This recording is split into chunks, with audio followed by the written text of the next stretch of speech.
अस्सलामुअलैकुम। Horror stories के एक न्यू एपिसोड के साथ मैं हूं Mazhar Malik. Thank you so much and love you so much आप सबके प्यार भरे फीडबैक का। आज की कहानी जो मैं आपको सुनाने जा रहा हूं, उस कहानी को सुनाने के साथ साथ मैं आपको वो वीडियो भी दिखाऊंगा प्रोग्राम के एंड में जो मुझे भेजी गई है, क्योंकि आज भी उसी कमरे के अंदर मौजूद हैं जहां पे बहुत ज़्यादा एक्टिविटीज़ हो चुकी हैं। और कहानी सुनाते सुनाते बिल्कुल लास्ट में उन्होंने कहा, मैं मज़हर भाई आपकी तरफ से एक इशारा मांगने जा रहा हूं इसी मखलूक से जो दिन हो या रात हमें साइन देती है। और उन्होंने कहानी के दौरान ही एक इशारा मांगा तो उनको एक वाज़े इशारा दिया गया और उसके बाद उन्होंने उठ के उसकी वीडियो भी बनाई और वीडियो के दौरान भी उनको एक क्लियर इशारा दिया गया। तो आज इसी कहानी के बिल्कुल एंड में जहां पे वो इशारा मांग रहे हैं और क्या इशारा मिला वो आपको ना सिर्फ आवाज़ सुनाऊंगा बल्कि उसी के फौरन बाद जो उन्होंने वीडियो बना के भेजी जो उनको इशारा दिया गया और जब वो रिकॉर्डिंग कर रहे थे पहले इशारे की कि ये देखें ये इशारा मिला है, वहाँ पे एक और क्लियर इशारा भी मिला। ये एक ऐसी जगह जो वीरान है, दूर दूर तक आबादी नहीं है और ये अकेले वहाँ पे इस तरह दिन और रात गुजार रहे हैं जहां कोई और रुकने को तैयार नहीं। वहां पे सदाम हुसैन मौजूद हैं। इनका पूरा नाम सदाम हुसैन है और अगर आपको याद हो तो मैंने इनकी पहले भी 2 कहानियां हॉरर स्टोरी में शामिल की हैं। इनके नाना का नाम था आसिफ खान या कतूत पिशावर से, अगर आपको याद हो। रहमान बाबा कब्रिस्तान एक पश्तो का बहुत बड़ा शायर था, अल्लाह रसूल के ऊपर शायरी करता था। रहमान बाबा उसके नाम पे कब्रिस्तान रखा गया था। आपको याद होगा मैंने इनकी 2 कहानियां भी शामिल की थी। इस दफ़ा उन्होंने अपनी ज़िंदगी से जुड़े वाक़यात जिसमें उस मखलूक ने ना सिर्फ उनको अपना आप क्लियर महसूस कराया बल्कि उनका कहना यह है कि मज़हर भाई मैं जब तक राज प्रोग्राम नहीं देखता था उससे बहुत पहले मैं बहुत डरपोक इंसान था। डर तो आज भी मेरे अंदर मौजूद है, लेकिन यकीन मानिए आपकी पहले स्टोरीज़ तो बाद में आई हैं, इन्वेस्टिगेशन को देख देख के इतना मेरे अंदर हौसला पैदा हुआ, वो मेरा डरना, बहुत ज़्यादा डरपोक होना ख़त्म होता गया। ना सिर्फ मैं बहादुर हो गया बल्कि आज जब ईद का दिन है 2025, यही ईद जो अभी गुजरी है, ईद के दिन पे उस जगह पे मैं अकेला बैठा हूँ।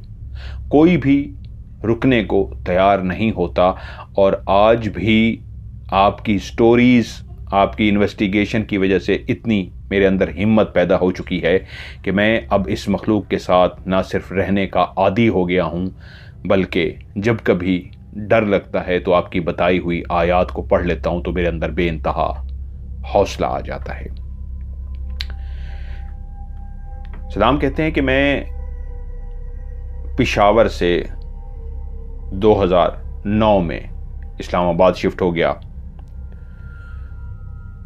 और वहाँ पे मुख्तलिफ काम करता रहा। तो वहीं पे एक फैक्ट्री थी जो मुर्गियों की फीड बनाती थी। मुर्गियाँ जो दाना चुगती हैं, जो आजकल एक आर्टिफिशियल फीड बनाई जाती है। आर्टिफिशियल से मुराद ये है, पहले तो कुदरती तरीके से मुर्गियाँ दाना चुग लेती थी और जो कीड़े मकोड़े जो कुछ उनको खाने को मिलता था चलती फिरती रहती थी, खाती रहती थी, देसी मुर्गी कहलाती थी। आज एक ही पिंजरे के अंदर वो बंद होती हैं और एक ख़ास मखसूस अंदाज की फीड बना के उनको दी जाती है ताकि जल्द अज जल्द वो चूज़े से कंप्लीट मुर्गी बन जाएं और खाने के काबिल हो जाएं। उसी ही फैक्ट्री में मैं काम करता रहा, लेबर के तौर पे, मज़दूर के तौर पे मैंने वहाँ पे काम शुरू किया। लेकिन वक्त के साथ साथ मेरी मेहनत, मेरी ईमानदारी और जो देखा जाता है वहाँ पे, उससे मेरी प्रमोशन होती गई, तरक्की होती गई। यहाँ तक कि मुंशी के बाद भी एक वहाँ पे एक और मुंशी होता है। एक तो मुंशी वो था जो सब कुछ संभालता था उस पूरी फैक्ट्री के अंदर, आल इन आल होता है। उसके बाद भी एक मुंशी होता है। मैं उस मुंशी की कुर्सी तक पहुँच गया। अब मैं वहाँ पे काम करता और चला जाता था। ये वाक़या है 2014 का। आज प्रॉब्लम ये आ रही थी, ईद आने वाली थी। आज रात को चांद रात होने का बहुत चांस था और मानसहरा हर सूरत के अंदर मुर्गियों की फीड को पहुंचाना था। अब उसका एक ही हल था कि आज रात को भी फैक्ट्री में काम किया जाए, कुछ लोग काम करें, जो कुछ दूसरे शहरों के थे, वो लड़के तो सारे चले गए थे जो वहीं के थे, उनके साथ मैं भी मौजूद था। और पूरी कोशिश ये थी कि आज जितना भी फीड तैयार कराई जा सकती है, फीड तैयार कराई जाए और सुबह गाड़ियों को मानसहरा के लिए रवाना किया जाए। इस्लामाबाद वैसे भी एक ऐसा शहर है जहां पे दूर दराज के शहरों से आए हुए लोग आबाद होते हैं। अब तो फिर भी काफ़ी बेहतरी आ चुकी है, वरना मुझे याद है 1997-99 तक मैं अपने कज़न के साथ जब पिंडी से इस्लामाबाद और इस्लामाबाद से पिंडी हम फिरते थे, तो 9 बजे के बाद 10 बजे के बाद मिलता ही कुछ नहीं था। सब शॉप्स, खाना पीना, ये वो सब कुछ बंद हो जाता था। यकीन मानिए, इस्लामाबाद सोडा पीना होता था, मैं वो ठा होता था उस दौर में, वो लीमू पानी बना के देते थे। तो हम पिंडी कॉब लाइन से, आर्मी का एरिया था, मेरी जो फैमिली थी वो आर्मी से वाबस्ता थी, तो वो आर्मी के एरिया से, कॉब लाइन से हम लोग इस्लामाबाद स्पेशली जाते थे। 1-1.5 घंटे का फासला तय करके वो ठा सिर्फ इस्लामाबाद में मिलता था। वहाँ रास्ते में कुछ भी नहीं होता था। आज तो खैर तब्दीली आ गई है। तो इस्लामाबाद में जितने भी लोग रहते हैं वो इर्द गिर्द के शहरों से आए होते हैं, और ईद के दिनों में आपको इस्लामाबाद को ना बंदा ना बंदे की ज़ात मिलेगी, वीरानी मिलेगी। उस फैक्ट्री के अंदर भी ऐसा ही हाल था। चंद लड़के उस वक्त शाम के टाइम में काम कर रहे थे और मैं उनके सर पे खड़े होकर काम करवा रहा था। काम करते करते रात हो गई, यहाँ तक कि काफ़ी काम मुकम्मल हो गया और तकरीबन 12 बजे के करीब मुझे अंदाज़ा हुआ कि आज मुकम्मल हो जाएगा, जो टारगेट था हम अचीव कर लेंगे और सुबह तक मैं गाड़ियाँ रवाना कर दूंगा। रात के 1 बजे का टाइम था, तो मैंने उनसे कहा कि भाई अब तो काफ़ी मुकम्मल हो गया है, बाकी तुम लोग जो काम है ये मुकम्मल करो, मैं ऊपर ठंड लग रही है, ऊपर सोने के लिए जा रहा हूँ। ऊपर मुंशी का कमरा बना हुआ था, जो मुझसे बड़ा मुंशी था। तो मैंने कहा मैं वहाँ पे सोने के लिए जा रहा हूँ। सर्दियों के दिन थे, वहाँ पे हीटर वगैरह लगा हुआ था। लड़कों ने मुझे कहा सर जी नीचे ही सो जाएं, ऊपर ना जाएं, लेकिन मैंने कहा नहीं यार, बस मैं ऊपर ही सोऊंगा। वो कहते मैं ऊपर इसलिए जा रहा था कि मुझे अपने बिस्तर के अलावा दूसरे बिस्तर पर नींद ही नहीं आती। मेरा ये था कि लड़के तंग भी होंगे, जगह भी नहीं होगी, मुश्किल से सोएंगे। ऊपर प्रॉपर एक चारपाई वगैरह पड़ी है, सोने का एहतमाम भी है। माना कि सोता कोई नहीं, लेकिन इस तरह का बंदोबस्त था कि मैं आराम से सो सकता था। तकरीबन 1:30 बजे के करीब मैं ऊपर कमरे के अंदर दाखिल हुआ। सबसे पहले मैंने कमरे के अंदर लाइट जलाई और दरवाजे को कुंडी लगा दी। हीटर जलाया मैंने और चारपाई पे जाके लेट गया कि फौरी नींद तो आने से रही, चलो कुछ देर मजहर भाई की राज प्रोग्राम की वीडियो को देखता हूं और उसके बाद मैं फिर सो जाऊंगा। ये बात है 2018 की। नहीं, मेरे ख्याल में ये वाला वाक़या या 2018 का वाक़या है पहला। 2014 में फैक्ट्री में इन्होंने ज्वाइन की थी वो वाली, और 2018 तक ये उसमें पोस्ट पे आ गए थे। कहते मैं चारपाई पे लेटा, आपकी राज प्रोग्राम की वीडियोस देख रहा था। मुझे अभी लेटे हुए मैक्सिमम 15 से 20 मिनट के दरमियान का टाइम हुआ होगा कि एक धज़ की आवाज़ आई, जैसे किसी ने छलांग लगाई हो, और ये छलांग कहीं और नहीं, ऊपर वाले कमरे की छत पर थी जिसके अंदर मैं लेटा हुआ था। मैं एकदम से चौंका। मैंने कानों में हेडफोन लगाए हुए थे, मैंने कानों से हेडफोन निकाले कि ये क्या हुआ है, कहीं कोई आवाज़ पैदा हुई है या मेरा वहम है। शायद मैं वीडियो देखने में ऐसा महव था कि मेरा ध्यान नहीं गया। अभी मैं कानों में दोबारा हेडफोन लगा ही रहा था, जायज़ा लेने के बाद कि क्या हुआ है। सब कुछ नॉर्मल था, कमरे के अंदर अंधेरा नहीं था, लाइट जल रही थी, कि मैंने दोबारा से कमरे कान के अंदर हेडफोन को लगाया, और अभी दूसरा हेडफोन लगाने ही लगा था कि फिर से उसी तरह का एक आवाज़ आई, ठा। और ये आवाज़ ऐसी थी जैसे अभी अभी छत के ऊपर कोई कूदा हो। एकदम से मेरी निगाह ऊपर छत की तरफ गई कि ये क्या है, कोई बिल्ली है, कुत्ता है, कौन है जो ऊपर छत पे चढ़ गया है और कूद रहा है। जैसे ही मेरी छत की तरफ ऐसे ध्यान गया तो मैंने कहा यार कोई जानवर होगा। मैंने हेडफोन दोबारा से कान में लगाया और वीडियो देखने लगा। अभी वीडियो देखते हुए कुछ ही देर हुई थी, कमरे के अंदर बिल्कुल खामोशी थी। वो जो लड़के काम कर रहे थे उनकी आवाज दूर दूर तक कहीं से भी नहीं आ रही थी। वो खामोशी के साथ अपना काम कर रहे थे। एक सर्दियों की रात में जहां पे मुकम्मल खामोशी होती है, एक हीटर ही था जो उस कमरे में सिर्फ चल रहा था। उसकी भी कोई आवाज नहीं थी कि उसी वक्त मुझे ऐसे महसूस हुआ जैसे दरवाजे पे किसी ने दस्तक दी हो। बिल्कुल हल्की सी दस्तक थी।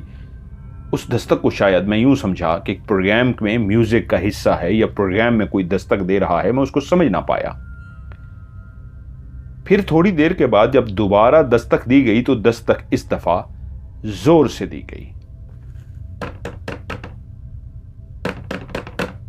फिर मैंने कानों से हेडफोन उतारे कि क्या हुआ है, बाहर से आवाज आ रही है या प्रोग्राम से आ रही है। इधर उधर देखा तो कोई आवाज नहीं थी। कुछ देर इंतजार किया और उसके बाद फिर से मैंने हेडफोन पहन लिए। अब उस कमरे की चारपाई के ऊपर लेटा मैं राज प्रोग्राम देख रहा हूं। मेरे कानों में हेडफोन है और उसका म्यूजिक बज रहा है। आपकी इन्वेस्टिगेशन जारी है जिसपे एक सस्पेंस से भरपूर प्रोग्राम चल रहा है। ऐसा प्रोग्राम जिसमें किसी लम्हे भी कोई साइन मिल जाता है। आपकी आवाज के अंदर ऐसी उस वक्त एक बेचैनी है, आपकी आवाज के अंदर एक ऐसा सस्पेंस है। आपकी आवाज बताती है कि कुछ होने वाला है। एक्साइटमेंट इतनी ज्यादा है आपके अंदर और आप इधर उधर बढ़ने की कोशिश कर रहे हैं कि उसी वक्त एक फाइल जो कमरे में रखी हुई थी टज करके नीचे गिर गई। मैं चौंका कि कुछ गिरा है तो मेरी निगाह पड़ी, एक फाइल थी जो नीचे गिरी थी। इस कमरे के अंदर बहुत ज्यादा सामान था। जो मेन कमरा था, बहुत सारी फाइलें, बहुत कुछ था, इसलिए मैं अंदर कुंडी लगा के भी सोया था। तो अंदर तो कोई नहीं आया। तो ये फाइल जो बड़ी सी मोटी सी एक फाइल होती है, तो गत्ते की होती है, एक मोटी सी होती है जिसके लेफ्ट राइट साइड पे वो गत्ता टाइप बड़ा स्पेशल किस्म का होता है, लकड़ी की तरह का। वो आवाज भी पैदा करती है। उसके गिरने से काफी आवाज पैदा हुई थी। अच्छा, मुझे उस वक्त हल्का सा महसूस हुआ कि ये फाइल क्यों गिरी है। फाइल का गिरना मुझे थोड़ा सा अजीब सा कर गया, लेकिन कुछ इतना अभी तक डर वाली पोजीशन मेरी नहीं हुई। मैं समझ नहीं पाया था। और फिर से मैंने थोड़ी देर के बाद कानों में हेडफोन लगा लिए। अभी हेडफोन लगाए हुए थोड़ी ही देर हुई थी कि मेरी चारपाई बकायदा ऐसे हिली जिसको मुझे पहली दफ़ा तो लगा कि ये मेरा वहम है, मेरा झटका निकला है। शायद प्रोग्राम में सीन ऐसा आया था कि मैं ऐसे ज़रा झटका ले गया था तो मुझे लगा मेरे झटके की वजह से ये चारपाई हिली है। लेकिन आगे जब सीन शुरू हुआ तो और झटका तो नहीं आया था। प्रोग्राम में अभी कुछ भी ऐसा नहीं हुआ था कि फिर चारपाई ऐसी ज़ोर से हिली कि फिर मैं चौंका कि इस दफ़ा तो चारपाई बाकायदा ज़ोर से हिली है। ये क्या हुआ है? इस दफा जब चारपाई हिली है तो मैं बाकायदा चारपाई से उठ के बैठ गया हूं। और जैसे ही मैं उठ के बैठा हूं तो मैंने प्रोग्राम को कुछ लम्हों के लिए रोक दिया है कि मेरा वहम है या वाकई कुछ मैं महसूस कर पा रहा हूं। पहले छत, फिर उसके बाद दरवाजे का नॉक होना और उसके बाद ये चारपाई का हिलना, ये फाइल का नीचे गिरना, ये क्या हो रहा है? अब मैं अलर्ट होकर बैठा हूं कि पूरी तवज्जो मेरी कमरे की तरफ है। जैसे मैं अब कहानी की स्टोरी में जो वीडियो थी उसको देखने में ऐसे महव था कि मुझे लगता था शायद मेरे खौफ की वजह से है, लेकिन अब तवज्जो पूरी कमरे की तरफ थी। प्रोग्राम रुक चुका था। मैं इधर उधर निगाहें दौड़ा रहा था और बैठा हुआ था कि कहां से क्या हो रहा है कि उसी लम्हे मेरी आंखों के सामने फिर से एक फाइल जो अपनी जगह पे प्रॉपर रखी हुई थी, वो हवा से गिर नहीं सकती। कमरे में हवा थी नहीं क्योंकि सर्दियों के दिन थे, हीटर चल रहा था और अगर कहीं से हवा आती तो मुझे फौरी तौर पे उस खिड़की को बंद करना था क्योंकि ठंड में हवा तो अंदर आए आपका तो जीना वो हो जाता है। तो हवा तो कहीं पे थी नहीं, सवाल ही पैदा नहीं होता था। तो फाइल एक मेरी आंखों के सामने नीचे गिर गई और जैसे ही फाइल गिरी, मैं अभी फाइल को ही देखना चाह रहा था कि ये क्या हुआ है कि दोबारा छत के ऊपर दौड़ने की आवाज़ आई, जैसे कोई छत के ऊपर दौड़ा हो। अभी छत की तरफ मेरा ध्यान ही गया था कि उसी लम्हे मेरी आंखों ने जो मंजर देखा, मैं हैरान रह गया। उसी कमरे के अंदर एक ऐसी कानों को आवाज़ सुनाई दी जैसे कमरे के अंदर कोई मौजूद हो और उसकी सरसराहट हो। ना चलने की, ना घूमने की, ना बैठने की, बट फिर भी एक सरसराहट थी, क्लियर एक सरसराहट थी, जैसे इस कमरे के अंदर मैं नहीं हूं, चलता हुआ सिर्फ हीटर नहीं है, तीसरा भी कोई है, हीटर और मेरे दरमियान कोई और भी है, उसकी मैं सरसराहट को सुन रहा था। मेरे थोड़े से खौफ की वजह से रोंगटे भी खड़े हो रहे थे और मैं मुस्कुरा भी रहा था। ये कैसी सरसराहट है, ये कमरे के अंदर क्या हो रहा है। फाइलें दो गिर चुकी थी, एक मेरी आंखों के सामने और एक गिरते हुए सिर्फ मैंने उसको देखा था कि उसी लम्हे मैंने देखा दरवाजे की कुंडी खुद ब खुद मेरी आंखों के सामने, क्योंकि मेरे चेहरे पे हल्की सी मुस्कुराहट आई थी कि ये क्या हो रहा है। दरवाजे की कुंडी मैंने देखा मेरी आंखों के सामने खुद ब खुद खुल गई है, और जैसे ही कुंडी खुली है उसके बाद बाहर से किसी ने इतनी जोर से दरवाजे को लात मारी है कि मैं अपनी जगह से उछल पड़ा हूं। दरवाजा इतनी धड़ाम से खुला है कि मैं डर गया हूं कि ये कौन है, कौन आया है बाहर से जो ऐसा गुस्से में आया है। लेकिन जिसने दरवाजे को इतने जोर से खोला था, तो पहली बात यह थी कुंडी अंदर से खुद ब खुद कैसे खुली, क्योंकि कुंडी मेरी आंखों के सामने खुली थी।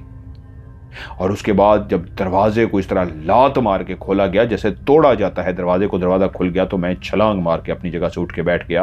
अब गुंजाइश नहीं बची थी कि इतना कुछ तो जो हो चुका था हल्का फुल्का था, लेकिन अब कुंडी का खोलना और उसके बाद दरवाजे को इतने जोर से मारना गुस्से का इजहार था, जो मेरे लिए इतना काफी था कि ना सिर्फ वजूद पे रोंगटे खड़े हो गए, बल्कि वजूद में कपकपाहट शुरू हो गई और दिल की धड़कन तेज हो गई। कोई कमरे के अंदर दाखिल हो चुका था, और ना सिर्फ उसने लात मार के दरवाजा खोला था, उसके बाद एक आवाज आई, टक टक टक टक। खामोशी छा गई, जैसे कोई 4 कदमों से अंदर आ गया और उसके बाद रुक सा गया हो। अब आप अंदाजा लगाइए मेरी क्या हालत होगी कि जिस कमरे के अंदर मैं बैठा हूं, कोई कुंडी को जो अंदर से बंद थी, अंदर से खोल के लात मार के अंदर आया है और आवाज पैदा की है, टक टक टक टक, और आके रुक गया है। वो क्या मेरे सामने खड़ा है, क्या वो चलता हुआ मेरे पीछे जाके खड़ा हो गया है, चलता हुआ वो उस टेबल की तरफ गया है कि तभी मैंने देखा वहां पे पड़ी हुई जो मेज और कुर्सी थी, उसी कुर्सी पे इस तरह की आवाज आई जैसे कोई कुर्सी पे जाके बैठा हो। जिस तरह ये कुर्सी, इसको मैं पीछे टेक लगाऊं, टेक लगाने के लिए तो इसके अंदर एक आवाज पैदा होती है, लेकिन कुर्सी को किसी ने टेक नहीं लगाई थी, लेकिन टेक लगाने की वजह से जैसे आवाज पैदा होती है, ऐसी ही पहले कुर्सी पे बैठने की और फिर कुर्सी पे इस अंदाज की आवाज पैदा हुई जैसे किसी ने टेक लगाकर बैठा हो।